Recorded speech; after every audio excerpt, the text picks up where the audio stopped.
মঞ্চে ছিলাম, একজনের পরেই ছিলাম, তার সাথে অনেক কথা হয়েছে। আপনারা আমার বক্তৃতা শুনেন। সেই বক্তৃতার মধ্যে আমি যে কথাটি বলেছি, প্রথম আমার প্রাণের দাবি, আমাদের ৫ এলাকার কমিটমেন্ট হলো পাটকেলঘাটা থানাকে উপজেলা রূপান্তরিত করতে হবে। আপনার মা আমাকে দিয়েছিলেন থানা, এবার আপনি রাষ্ট্রনায়ক প্রধানমন্ত্রী হলেই আপনি আমাকে পরিপূর্ণ উপজেলা পাটকেলঘাটা হবে। যিনি শুনেছেন, আপনারা আমাদের ভিডিওতে আছেন, বক্তব্য শুনবেন। আত্মকর্মসংস্থানের জন্য প্রকল্প এবং অনেক জনবদ্ধতার কথাও বলেছি। এই কথাগুলো তাৎক্ষণিক ভাবে বলে আমি তার কাছে আশ্বাস নিয়ে এসেছি। তাই আপনারা দেখেছেন যে আমরা একজন অসাম্প্রদায়িক মানুষ, আমরা পারিবারিকভাবে মুক্তিযুদ্ধের পক্ষে, স্বাধীনতার পক্ষে। আমরা মুক্তিযুদ্ধে আমার 2 ভাই ছিলেন এবং আমাদের নেতাও ছিলেন শহীদ রাষ্ট্রপতি জিয়াউর রহমান। আমাদের নেত্রী মুক্তিযোদ্ধা মন্ত্রণালয় করেছিলেন। তাই ৭১কে বাদ দিয়ে ৭১ আমার চেতনা, প্রেরণা, ৭১ ২৪শে মার্চ, ১৬ই ডিসেম্বর, এগুলো আমাদের জাতিকে উদ্বুদ্ধ করেছেন। আমরা সবাই অনেকেই ইন্ডিয়া অবস্থান করতে হয়েছে। তাই সেই সূত্র ধরে আমাদের নেতা, আপনারা তার মার্কা ধানের শীষ, আমরা মনে করি ধানের শীষ এবার জিতে যাবে। আপনারা দেখেছেন গত কয়েকদিন ভারতের মাননীয় প্রধানমন্ত্রী তিনি বার্তা দিয়েছিলেন বেগম খালেদা জিয়ার মৃত্যুর দিনে। নরেন্দ্র মোদীর বার্তা নিয়ে এসেছিলেন জয়শেখর বাবু পররাষ্ট্রমন্ত্রী। আপনাদের ভারত এবং বাংলাদেশের যে সমস্যা, আমার মনে হয় এবারই 12 তারিখের পরেই সমাধান হবে। আপনারা সবাই ঐক্যবদ্ধ থাকবেন। এবং আপনারা আবার একটি কথা উঠেছে নাকি, কেউ হুমকি ধুমকি দিচ্ছে। ৯১ সালের ভোট হয়েছিল অবাধ, সুষ্ঠু, নিরপেক্ষ নির্বাচন। ৯৬ সালে হয়েছিল। এবার তার চেয়ে অবাধ, সুষ্ঠু, নিরপেক্ষ নির্বাচন হবে। কেউ অনেক কিছু আপনারা জানেন, একটা অপশক্তি বলেন আমাদের বিরোধী দল। এবার নির্বাচনে কখনো পিয়ার নির্বাচন, কখনো বলেছেন আপনার কি বলে গণভোট হবে। আমরা কোনোটাই মানিনি। তারা বলেছিলেন ইউনিয়ন পরিষদ ভোট দিতে হবে। দেশকে একটা জঙ্গিত্ব তৈরি করতে চেয়েছিল, রাষ্ট্রপতি পদত্যাগ করতে হবে, তারপরে নির্বাচন হচ্ছে। এই নির্বাচন অত্যন্ত, আমরা এমন এক মুহূর্তে অবস্থান করছি, জাতির ঐতিহাসিক ক্রান্তিকাল।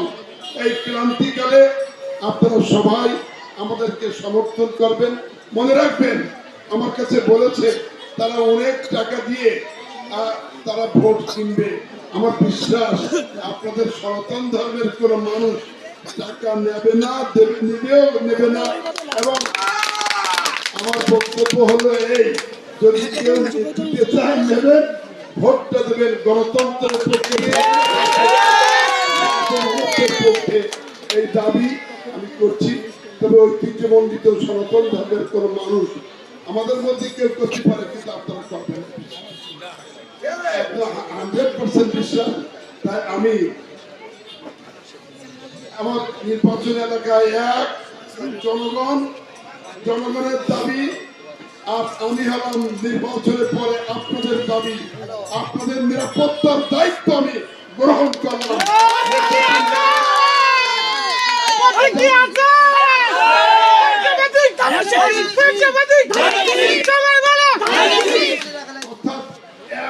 আসলে আপনারা জনগণ সবাই, আর আমার দায়িত্ব হলো পাস করার পরে জনগণের নিরাপত্তার বেষ্টনী দিয়ে, নিরাপত্তার দায়িত্ব দিয়ে কাজ করার দায়িত্ব আমার। আমি এই কথা কমিটমেন্ট করছি।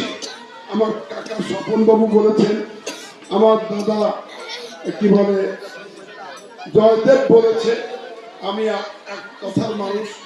অতীতে যে কথাগুলো প্রতিশ্রুতি দিয়েছিলাম, সব প্রতিশ্রুতি পালন করেছি, আগামীতে করব। ভগবান আল্লাহ যদি গ্রহণ করে, আগামী নির্বাচনে তালা কলমের যে জোয়ার উঠেছে আপনাদের সমর্থনে, এই জোয়ার থেকে আমাদেরকে হারাতে পারবে? কোনো পরিবেশ নষ্ট করে তারা পারবে না। তাই সবার দায়িত্ব, নাগরিক দায়িত্ব হলো ভোট কেন্দ্রে সকালে যাবেন। একটি ব্যক্তিরা বলেছে তারা নাকি তাহাজ্জুদের নামাজ পড়ে 3টার সময় যাবে। আমরা সকালে যাব। আমরা সকালে 7:30 ভোট, সেই 7:30 ভোটে আপনারা চলে যাবেন 7টার মধ্যে, 6:30 দিকে। তারপর খাবার চাওয়া হবে। আমি আপনাদের পাশে, আমি অবশ্যই ভোটের দিন এই এলাকায় আসবো। আমার খবর এলাকায় ভোটটা দিয়ে আমি আপনাদের সাথে, আমি আর বেশি কথা বলবো না।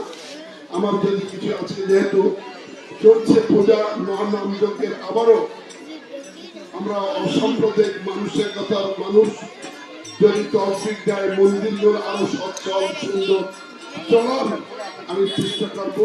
আমার থেকে কিছু সাহায্য আমি আপনাদের কাছে দিয়ে যাচ্ছি। সকলকে ভালো থাকুন। সবার আগে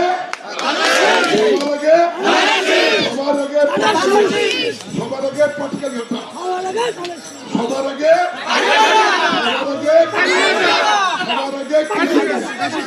সবার আগে ছোট কাশীপুর, সবার আগে জন্য আমি জীবন জল রক্ষা করবো।